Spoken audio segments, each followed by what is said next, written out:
Hi guys, this is Bobby B and welcome to Bay Area HQ. My guests today are director Richard Linklater and actor Ellar Coltraine, who you know from the movie Boyhood. Guys, I saw the movie yesterday, and while it may have taken 12 years to make, it's an instant American classic, and also available on Blu-ray and DVD January 6th. So my first question is, have you found anyone that does not like this movie yet? It has 100 on Metacritic and 99% on Rotten Tomatoes. It's amazing.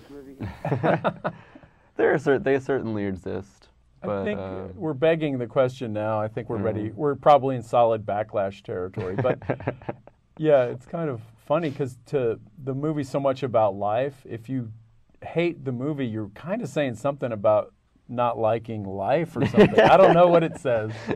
We haven't really encountered it specifically, but it would be an interesting psychology, I think.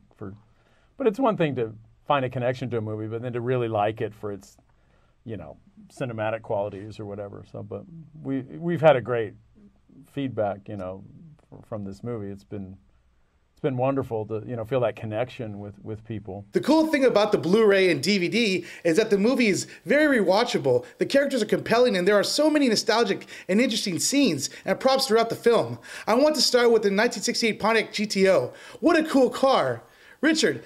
I heard that was yours. Same type of car was also appeared in the movies Dazed Confused and your other movie Slacker. Where did you get it, and where is it now, and do you still drive it? Well, car I got from the movie Dazed and Confused. It was one of the cars in the background, and the guy who has the orange GTO at the very beginning, he had about 12 cars. And so I said, oh, that one over there it was like love at first sight. And he says, oh, I'm always selling and buying. I said, can I buy it? And it was like $6,500. So I was like, sure. I've never had a cool car. I was always really poor growing up and I had the $200 Volkswagen. So I was like, man, I can have a cool car now. And so I've had it all these years, and it found its way into this movie as kind of a symbol of Ethan's, Mason Sr.'s still kind of rock and roll dad. And then when it gives way to the minivan, it's kind of a sad moment, especially because you think he did in fact promise it to you. Yeah. He doesn't remember. That's how we always played that scene. But I unfortunately haven't had to sell it yet. I have it still, and I have a minivan. So, I got the best of both worlds. I mean, I never thought I was going to get the GTO, but I did have a godfather at one point, pseudo-godfather at one point that promised me his Harley, and then he had his own kids, so it didn't really happen. Yeah, sorry.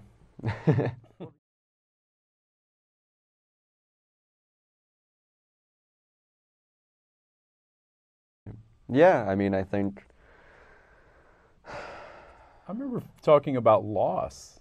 Yeah. Like you realize, wow, it's gone. It's almost like a death in the family. And he even says that, hey, treat it like it. But you will never see that car again.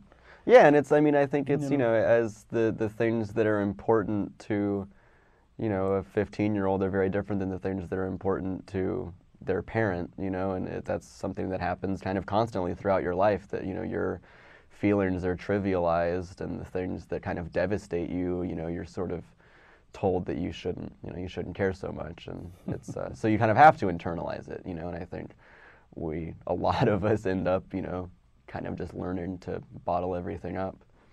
I'd like to hear you both talk about the video games in the movie. You had your clamshell Game Boy Advance, Tamagotchi, Halo on the Xbox, and the Nintendo Wii Boxing. These are not only serve to give you a subtle tip on the time period, but also we see them as sort of an escape for the kids, which so many people can identify with. Yeah, I mean, that was a huge part of my life.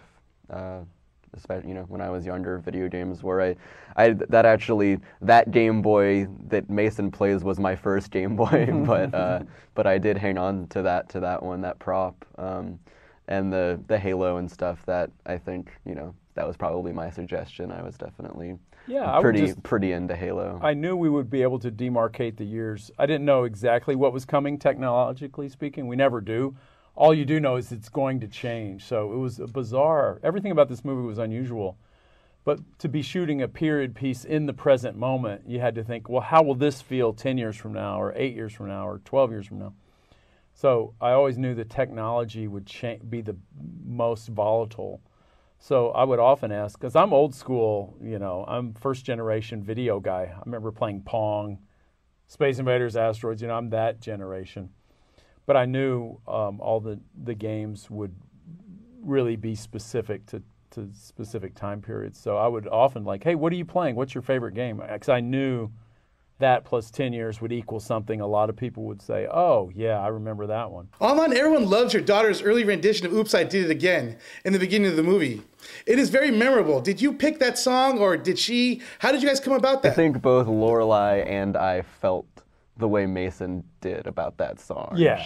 That wasn't her idea. She, actually, believe it or not, I knew that song just, you know, from the culture, and I thought, oh, what's a song that would be memorable years from now?